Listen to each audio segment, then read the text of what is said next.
When the court ruled in my favor, I thought it was over. The house, Noah's legacy, would stay in the family. But what I didn't realize was that this victory wasn't just about property.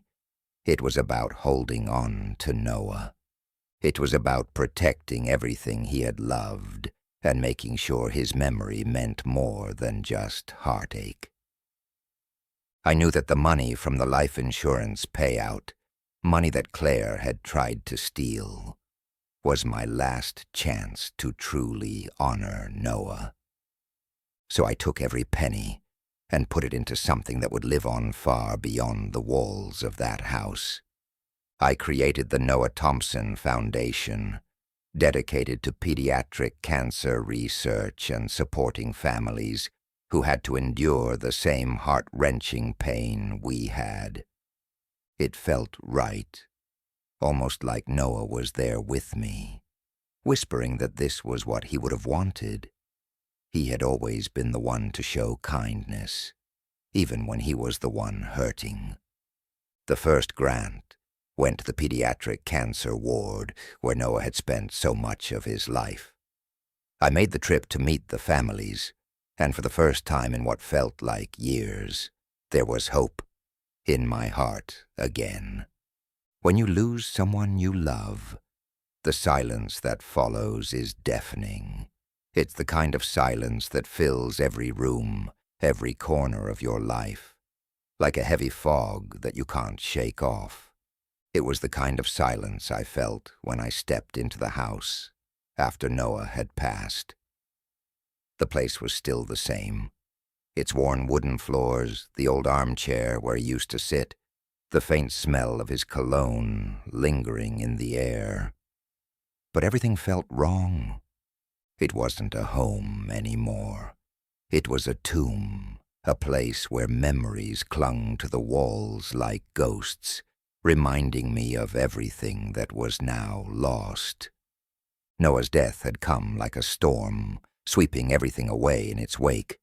The days had blurred into one long, painful blur, each day just a little bit harder to get through than the one before.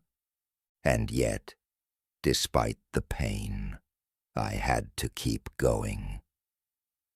There was no other option. What else was there to do? I couldn't just let the house fall apart. I couldn't let everything we had built together slip away, not without a fight. The court's decision to keep the house in the family had been a small victory in the long battle I'd fought since Noah's diagnosis. But victory felt like a hollow word now. It wasn't just about keeping the house anymore.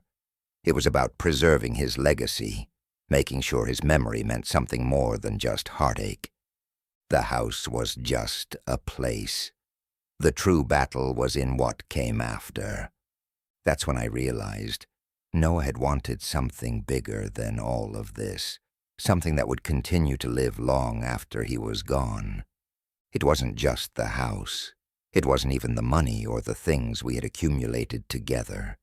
It was the spirit of who he was, the kindness he showed, even when he was the one suffering, the way he had always wanted to help others. I could still see his face, hear his voice, and feel the warmth of his love, even though he was no longer here. That was when I decided to take the life insurance payout, the one that Clare had tried to steal, and use it for something good. Something that would honor Noah's memory in a way that was more than just sentimental. It felt right. It felt like the only thing I could do to make sure his spirit didn't fade away into the nothingness of time. I started the Noah Thompson Foundation. The name came to me like a flash of inspiration, as though Noah himself had whispered it to me. The foundation would focus on pediatric cancer research, the very cause Noah had cared so deeply about. Even during his worst days in the hospital, surrounded by the kind of pain and fear no child should ever know, He had always managed to think of others. He would have wanted to do something that could make a real difference in the lives of children who were fighting the same battles he had fought. But even as I started to make plans for the foundation, doubts crept in. What if I failed? What if it didn't work? What if this, like so many other things in my life, became just another empty attempt to fill the void Noah had left behind? I was terrified, to be honest. The pressure of it all was immense. The weight of Noah's legacy felt heavier with each passing day. But deep down, I knew that I couldn't sit here and mourn forever. I had to do something, anything, to ensure that his life meant more than just a collection of fleeting moments. So I moved forward. I didn't know exactly what I was doing, but I knew it was right. The foundation would fund research, provide resources to families going through what we had endured, and raise awareness about childhood cancer. The first grant went to the pediatric cancer ward, where Noah had spent so much of his life. It felt like the most fitting place to start. Noah had fought there, had fought for his life, for his future, and now, in his name, others would be given the resources to fight, too. I visited the hospital the day the first grant was awarded. Walking through the halls brought it all back. The sterile smell of the hospital, the cold, clinical rooms, the muffled voices of doctors and nurses in the distance. But what struck me most were the families, the mothers and fathers sitting by their children's beds, their faces drawn with worry and exhaustion, but also full of hope.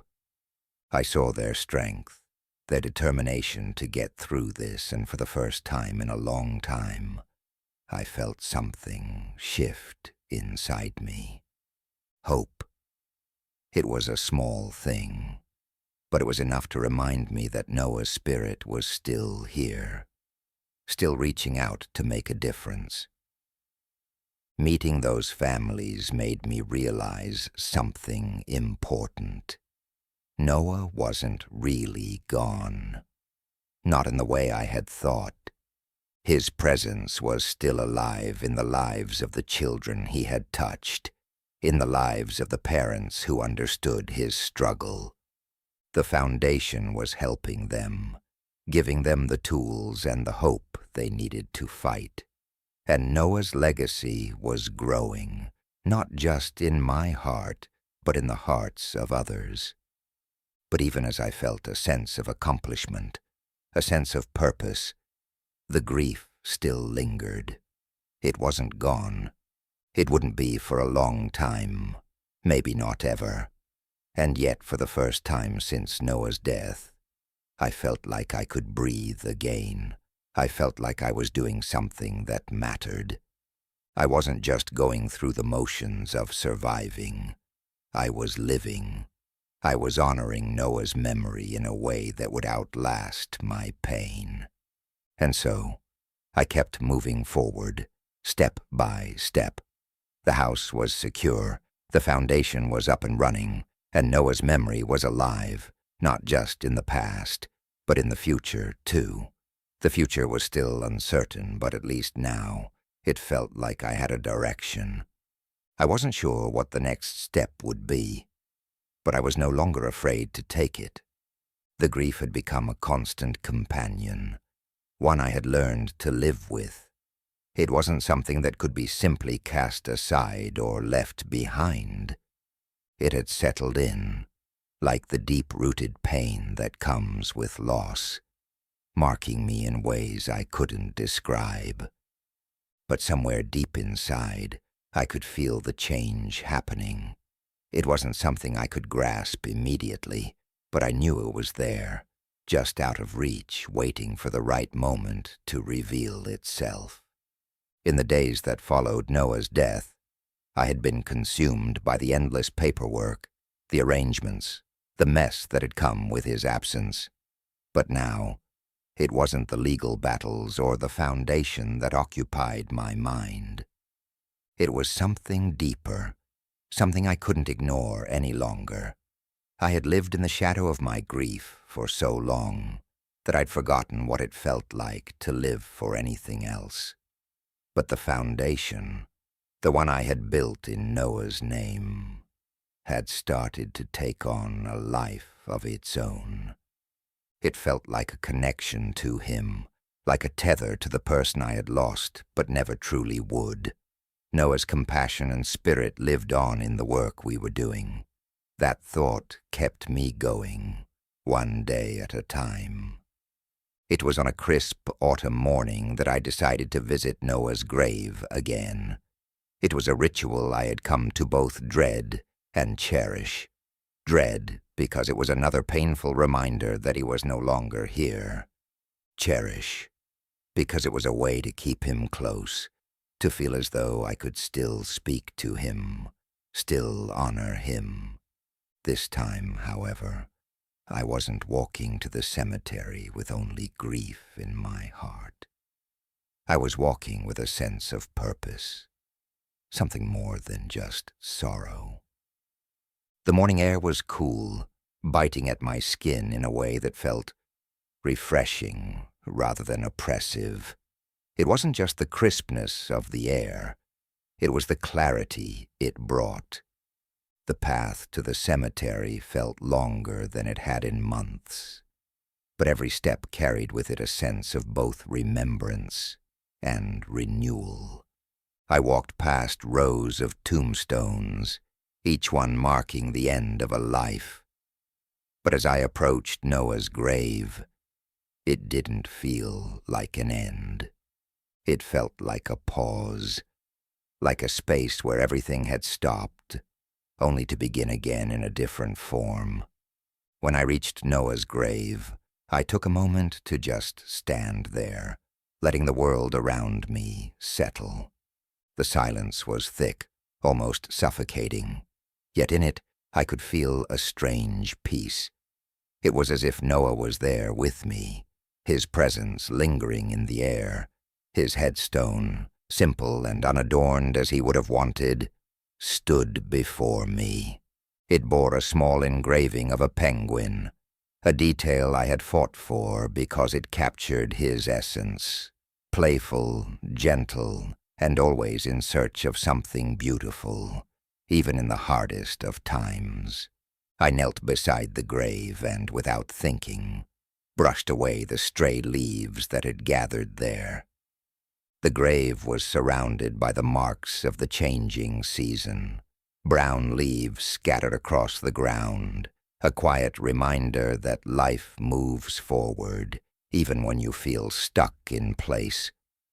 The stuffed penguin, worn from the many visits I'd made over the months, was placed gently at the base of the stone. I felt my throat tighten, the words I needed to say bubbling up inside me, but not yet able to escape. It had been months since Noah's death, but in this moment, it felt like I had never truly said goodbye. "Buddy," I whispered, my voice breaking, "I hope you're proud of what we've done. The house is safe, the foundation is running, and your memory is helping so many. I promised you I'd fix this, and I did." A small, trembling breath escaped me as I sat there, not expecting anything to come of the words. But as I spoke, I felt the weight of them, the weight of what they represented. This wasn't just about the house or the money. It was about keeping Noah's legacy alive, about ensuring that what he had left behind mattered, that it would continue to matter for others, long after he was gone. And in that moment, I realized that I had finally found something to hold on to, something that could carry me forward, even without him. The wind picked up, rustling the leaves on the trees, creating a soft, mournful sound that seemed to echo Noah's absence. But it wasn't just a sorrowful noise. There was a sort of quiet comfort in it, a reminder that the world didn't stop moving just because we lost someone. And as I stood up, I felt a shift within me. For the first time, I wasn't just thinking of all the things I had lost. I was thinking of the things I still had, and the things I could still give. My father's voice, slow but firm, interrupted the moment of silence. I hadn't noticed him approach, but there he was beside me, standing taller than I remembered, his weathered face lined with years of sorrow and wisdom. "He's at peace now," he said quietly, his voice gentle, yet unwavering. I turned to face him, swallowing the lump in my throat. "I hope so," I replied softly, my voice strained. "I really do." My father touched the stuffed penguin gently, as if trying to connect with it, to connect with Noah in whatever way he could. His hand lingered on the soft fabric, and I saw a moment of clarity flash across his face. It wasn't just the sadness that had clouded him for so long. It was something more. It was the quiet understanding that death, while it takes so much from us, also leaves behind something beautiful, memories, legacies, and the strength to carry on. He turned to me, his gaze serious. "You know, Noah told me something before he passed. He told me not to worry about you. He said, 'Dad's stronger than everyone thinks.'" Those words hit me like a wave. I had never known Noah to speak those words, but hearing them now, it made sense. He had always seen something in me that I hadn't been able to see in myself. I had always been the one to take care of everyone, to be the strong one, even when I didn't feel strong at all. But Noah had believed in me. He had known, even in his final days, that I was capable of more than I realized. A faint smile tugged at my father's lips as he placed a hand on my shoulder. He was right. "You've been stronger than you think." I felt my chest tighten, but this time it wasn't with sorrow. It was something else, something softer, something that made me feel a little lighter than I had in months. "I don't know if I am," I whispered, shaking my head. "I don't know how I'm supposed to move forward." "You don't have to have all the answers," he said, his voice gentle but firm. "You just have to keep moving forward, one step at a time. And remember that Noah's still with you. He's in your heart, in everything you've done, in everything you'll do." As we stood there in silence, a monarch butterfly fluttered by, its delicate wings catching the sunlight like stained glass. It landed gently on the headstone, its fragile beauty making the moment feel even more surreal. My father reached out, as if to touch it, but I placed a hand gently on him to stop him. "Let it be," I whispered, my voice soft. The butterfly took flight, its wings carrying it upward into the sky, free and unburdened. I watched it until it disappeared into the horizon, and for the first time, I understood. The butterfly had shown me the way. It wasn't about holding on to the past or fighting the things I couldn't change. It was about letting go of the pain, the guilt, the fear, and allowing myself to move forward. I put my arm around my father's shoulders, guiding him gently back toward the car. "Pancakes?" I asked, a smile creeping onto my lips. His face lit up, and for a brief moment, I saw the spark of the man he used to be. "Yes," he replied, a warmth in his voice. "Noah always loved pancakes." I smiled, my heart full of bittersweet warmth. It was a small thing, but it was something we could still share. The memory of Noah, of the joy he had brought into our lives, was still there. It wasn't gone. It was just transformed. As we drove away from the cemetery, I glanced back one last time at the penguin standing guard over Noah's grave. It wasn't just a symbol of him. It was a symbol of everything we had fought for, everything we had loved, everything we had lost. And as we drove on, I knew that Noah's spirit would always be with me, guiding me through the hardest days and the brightest ones. It wasn't triumph, not in the way the world would call it, but it was survival. And for the first time in a long time, I felt like that was enough. Time, they say, heals all wounds, but grief doesn't follow the neat paths of time. It doesn't just go away or disappear. No, grief is something that changes you. It doesn't soften. It becomes a part of you, like the slow creeping growth of a tree, its roots deeply embedded in the soil of your heart, forever altering the landscape of your soul. I wasn't the same person I had been before Noah's death, and I wasn't sure if I ever could be. But somewhere in the mess of emotions, in the deep ache of every waking moment, something was slowly shifting. It wasn't a grand change, nor was it something I could consciously control, but I felt it. The quiet pull of a new life. One that, though marked by the loss of my son, was also shaped by something I couldn't name. A purpose, perhaps. The pain of Noah's absence never fully disappeared. There were moments when I was alone, when the world would spin around me, and I could feel the familiar ache in my chest, the sharp pang of grief that would catch me off guard.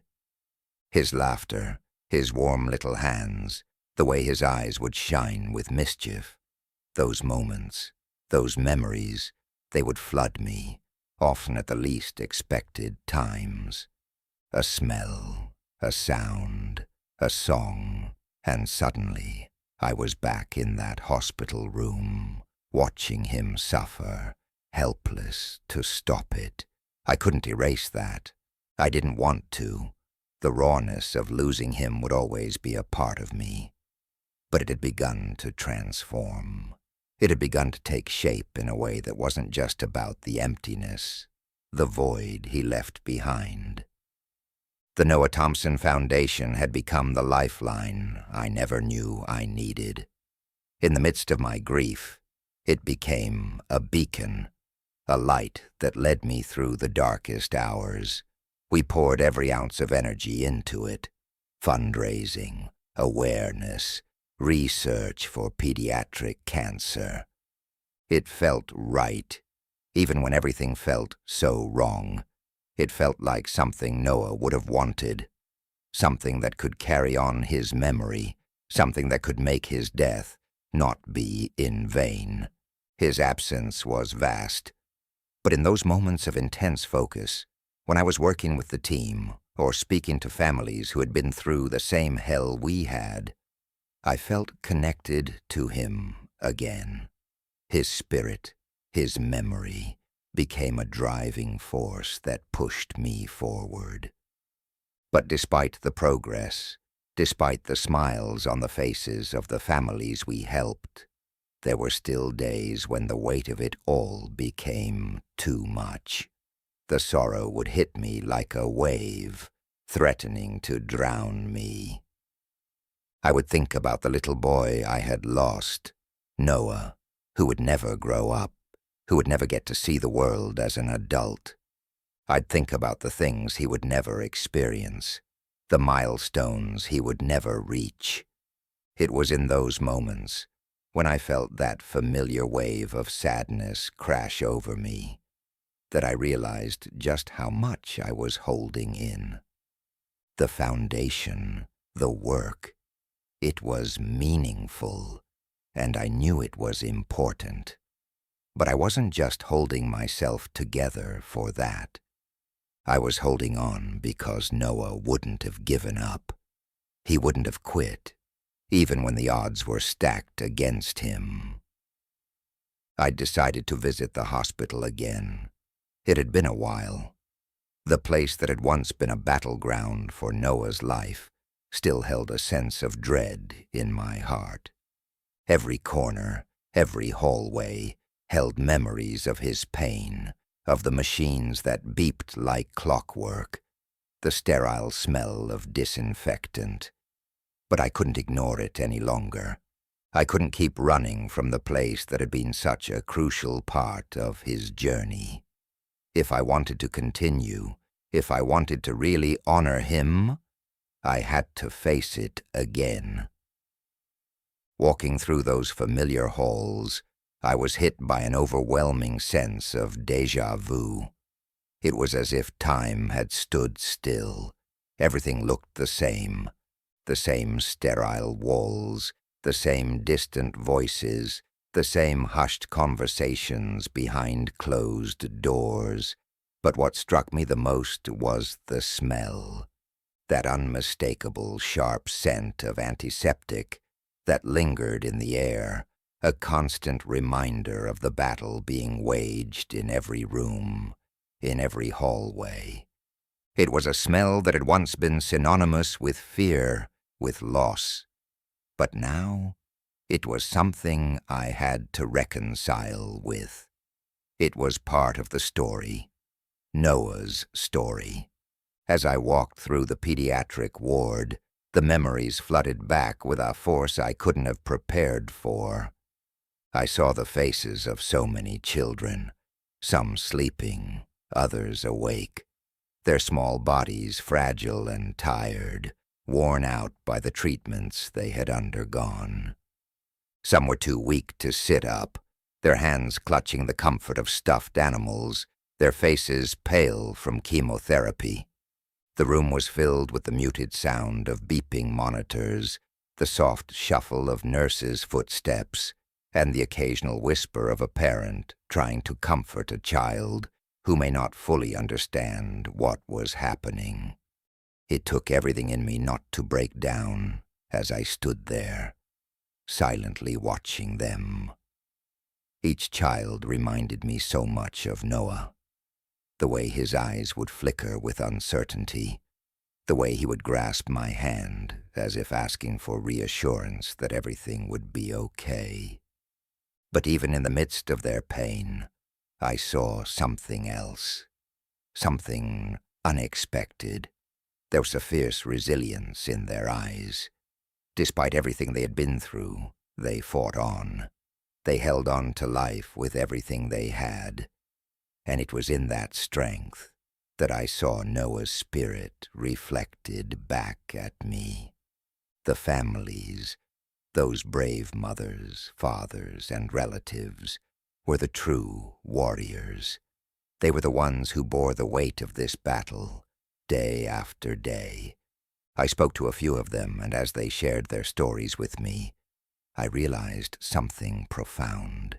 The pain, the uncertainty, the fear. It was all so familiar.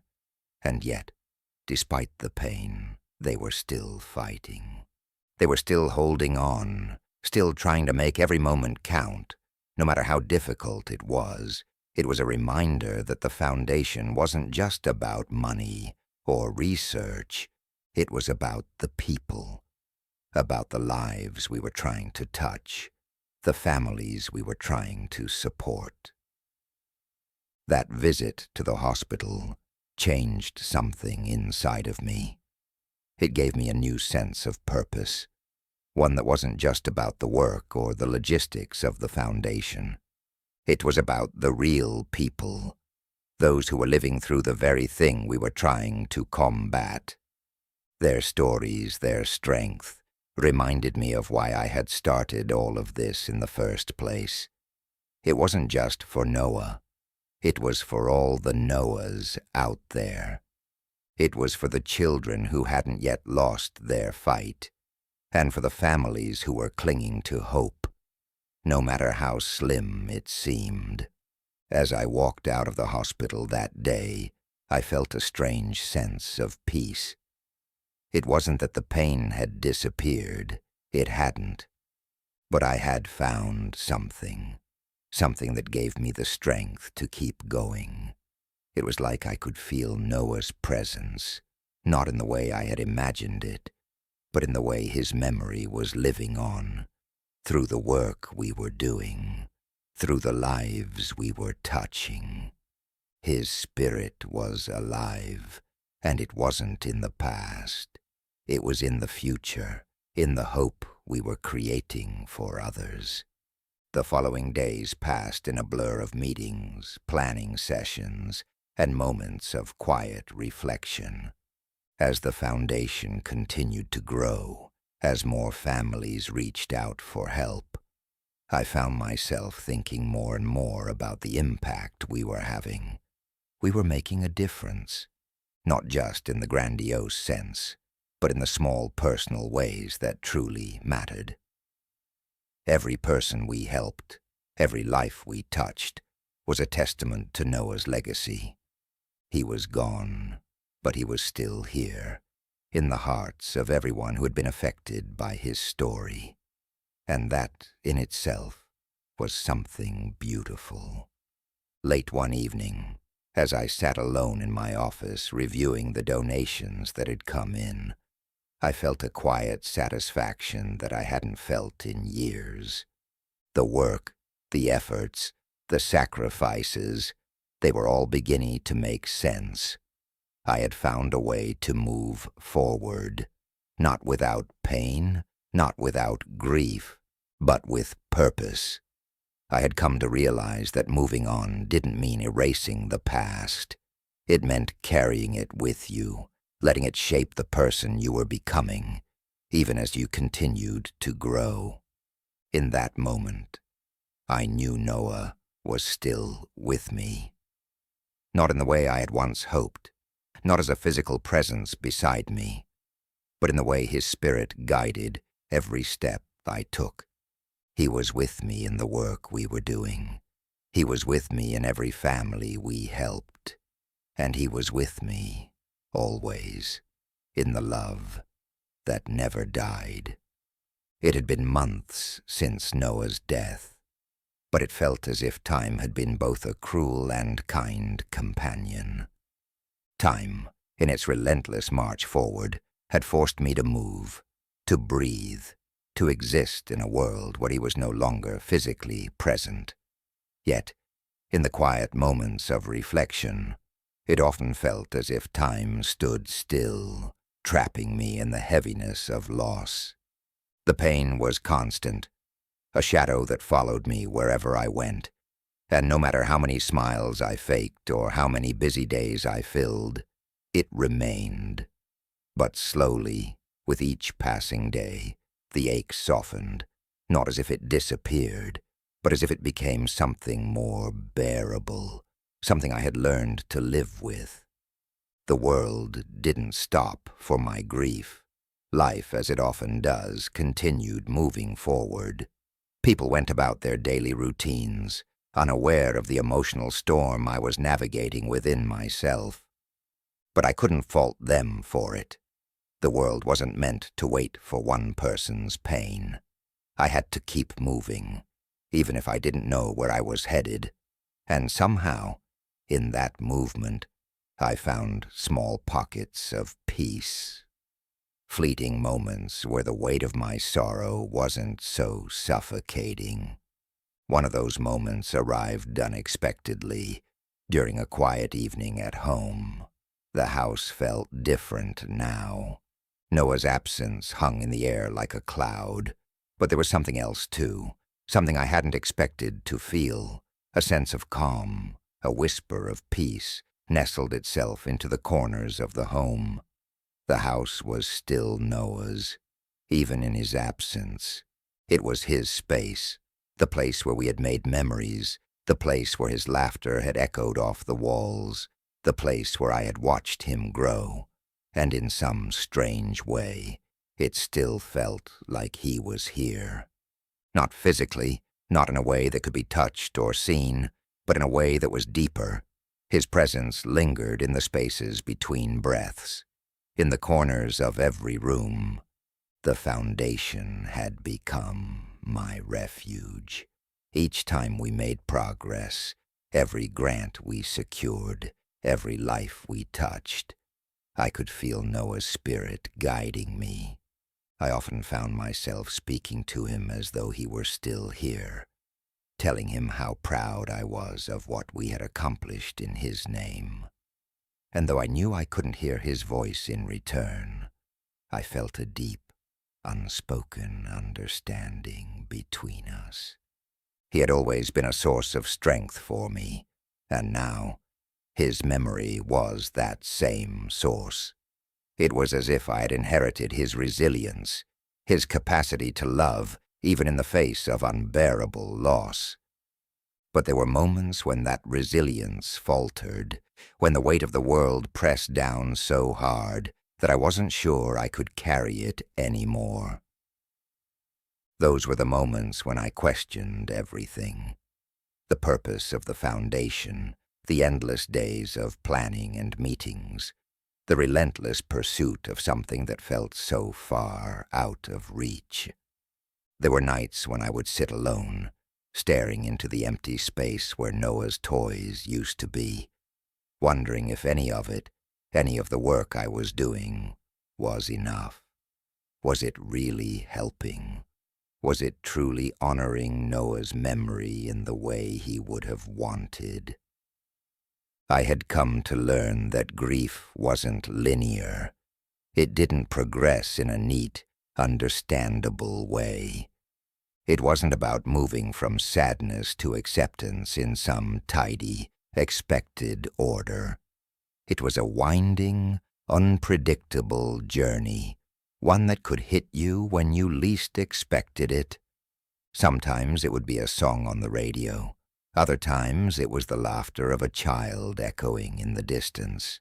And at times it was the silence, the absence of Noah, that cut the deepest.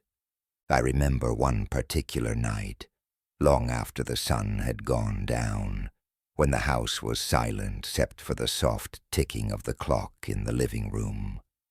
I found myself sitting in the dark, staring at the framed photo of Noah that sat on the mantel.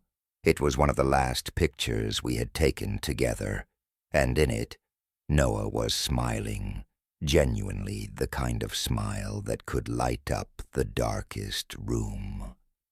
It was one of those rare moments of happiness before his illness began to consume him, and I treasured it. It reminded me of the boy he had been, full of life, full of love. I hadn't realized just how much I had been holding on to that image until that night, and as I sat there, my mind began to wander, to drift through memories, through the moments we had shared. For the first time in what felt like forever, I allowed myself to remember Noah as he had been before the disease had stolen so much from him. I remembered his laughter, the way he would run through the house with boundless energy, and the way he would come to me when he was scared, his little hands clutching mine. I remembered the way he would call me Mommy when he wanted something, his voice full of that innocence and need that only a child could possess. Those memories were sacred to me, but they were also painful because they reminded me of what had been lost. Yet in that moment of deep reflection, I also realized something. Those memories weren't just a source of pain. They were a source of love. Love that transcended time and space, love that lived on even after Noah was gone. His love for me, for our family, was a part of me now, It was embedded in every action, in every moment I carried forward. And that, I realized, was the greatest gift Noah had ever given me, the ability to love without limits, without fear of loss. His death had taken much from me, but it had also taught me the value of every single moment, every word spoken, every hug, every smile. I had spent so much time trying to fix things, trying to make sense of the chaos that had been our life. I had been consumed by the idea that I could somehow control the uncontrollable, that I could change the past or prevent the inevitable. But as I sat there in the stillness of the night, I understood. I couldn't change what had happened. I couldn't bring Noah back, but I could honor his memory. I could make sure that his legacy lived on through the work we were doing, through the lives we were helping. And in that way, I could find peace. It wasn't the kind of peace I had imagined, a life without pain, without sorrow. No, it was a deeper peace, one that came from acceptance, the kind of peace that allowed me to live with the grief, to coexist with it, without it completely overwhelming me. It was the peace of knowing that love could persist, even in the face of death, that resilience could blossom from the deepest wounds. As the days passed, I began to notice something in myself. It wasn't a dramatic transformation, but it was enough. I began to laugh again, not just because I had to, but because I genuinely found joy in the small things, like the way the sun would shine through the window in the morning, or the sound of birds chirping outside. The world felt a little less heavy, a little more manageable, and in those small moments, I found a sense of connection to Noah, a connection that didn't require him to be here physically. It was enough to know that he had existed, that he had loved, and that he had been a part of something far greater than any of us could have imagined. That night, as I finally turned off the light and crawled into bed, I felt a sense of calm settle over me. It was a calm I hadn't felt in years, a calm that came from knowing I had done everything I could. I had honored Noah's memory. I had created something lasting in his name, and I had found a way to live with the pain, to carry it forward in a way that was meaningful. The road ahead would still be difficult. There would be moments of deep sadness, of longing for the boy I had lost. But I was no longer afraid of those moments. I had learned that they didn't define me. They were just part of the journey, and as I drifted off to sleep, I held on to the quiet peace I had found. Peace that didn't come from forgetting, but from remembering, from moving forward while still holding the past close. In that peace, I found hope. As I sat in the quiet of my home, the familiar hum of the house around me, I found myself reflecting on everything that had transpired, on the pain, the grief, the fight, and the slow, steady climb toward acceptance. Noah had been my world, and in many ways, I had been his. We'd been bound by a love so deep that nothing could break it, not even death. But now, as I looked back on everything, I saw something different. I saw that this journey, our journey, had been more than just a story of loss. It was a story of resilience, of survival, of what it means to keep going, even when it feels like the world is falling apart. Noah's legacy wasn't just the foundation or the house that stayed in the family. His legacy was in every life we touched, in every family we helped, in every moment that made someone else's struggle a little bit easier. And even though he was gone, he continued to give, to inspire, to drive, to create change. But what struck me, sitting there in the quiet after everything had settled, was how his death, his absence, had set off a ripple effect that I hadn't fully understood until now. It wasn't just about the foundation. It wasn't just about the house or the money or the plans we made. It was about the emotional impact of it all, the lessons we learned through pain, the understanding that loss doesn't have to break you, that grief doesn't have to define you. What Noah's life and death had taught me was that sometimes the most powerful force in the world isn't something tangible. It isn't wealth or success or achievements. It's the impact we have on each other. It's the way we love, the way we care, the way we leave pieces of ourselves behind in the people we touch. The ripple effect was far-reaching, far beyond anything I could have anticipated. It wasn't just in the work we did, or in the families we helped.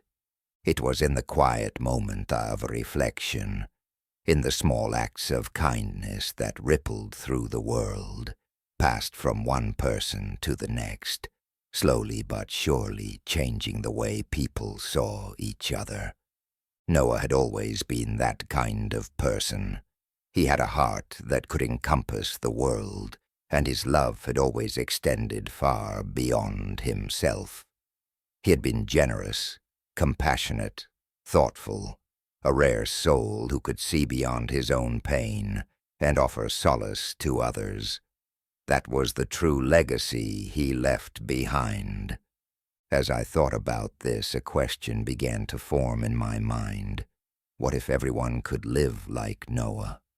What if we could all leave behind not just a mark on the world, but an impact on the people around us? An impact that made them better, that made them kinder, that made them feel like they mattered. What if the way we lived our lives, the way we chose to show up for the people who mattered to us, was the true measure of a life well lived? But that's the thing. We often take life for granted. We get so caught up in the rush of things, in the pursuit of success, in the day-to-day grind, that we forget to stop and appreciate what truly matters. We forget to show up for the people we love, to tell them how much they mean to us, to live with purpose and intention. And it's only in moments like these, moments of loss, that we are reminded of what we've lost and what we still have. The truth is, none of us are guaranteed tomorrow. We don't know how much time we have left to make a difference in someone's life. That realization was both humbling and freeing. It reminded me that we are all capable of making a change, of having an impact, of doing something that will live on long after we're gone. We don't need to wait for a big moment or a grand gesture to make a difference. Sometimes, it's the smallest acts that have the greatest impact. Sometimes it's just a word, a hug, a listening ear, a gesture of kindness that can change the course of someone's life. And that's where the true power of Noah's story lies, not in the big moments, not in the foundation or the money, but in the way his love and compassion continued to ripple through the world. His death had set off a chain reaction, one that had spread far beyond anything I could have imagined. It had sparked something in people, something deep inside them that made them realize the power of love, the power of connection, the power of caring. It made them ask themselves, what kind of legacy do I want to leave? I thought back to my father's words, to that quiet moment at Noah's grave when he had said, "He was right, you know." And I understood more deeply than I ever had before what my father had meant. True strength wasn't about holding on to anger or regret. It wasn't about fighting back against the world. True strength was in letting go of the pain, of the bitterness, of the need for revenge, and embracing the love that had always been there. We live in a world that often tells us to fight, to win, to never back down. But what if true power lies in the opposite? What if true strength is in embracing vulnerability, in being open to others, in letting love lead the way? What if the real victory lies not in defeating others, but in creating a world where people are kinder, more understanding, more compassionate? As I sat there, I couldn't help but wonder how many others were out there, struggling with their own grief, their own pain, their own questions. How many people were silently battling their demons, wondering if there was a way to heal, to move forward, to find peace. The answer, I realized, wasn't in some grand, sweeping solution. It wasn't in a miracle or a magical fix. It was in the simple act of showing up for each other, of being present, of being real. And that's where the ripple effect begins. It starts with one person, one act of kindness, one moment of love. And from there, it spreads. It spreads like a wave, one that touches everyone in its path, until it transforms the world in ways we never thought possible. As I think about Noah's legacy, I realize that it's not just about the foundation, or the house, or the research. It's about the way he made people feel. It's about the love he gave and the love he received. It's about the way he touched lives and inspired others to do the same. That's the true power of his story. That's the power of love, of compassion, of resilience. And so, I leave you with this thought. What kind of legacy do you want to leave? What will your ripple effect be? Will you choose to live with purpose, to show up for the people who matter to you, to make a difference in the world around you? Will you choose to love deeply, to be kind, to create a world where compassion is at the heart of everything we do? The answer is yours. The power is in your hands. The question is, what will you do with it?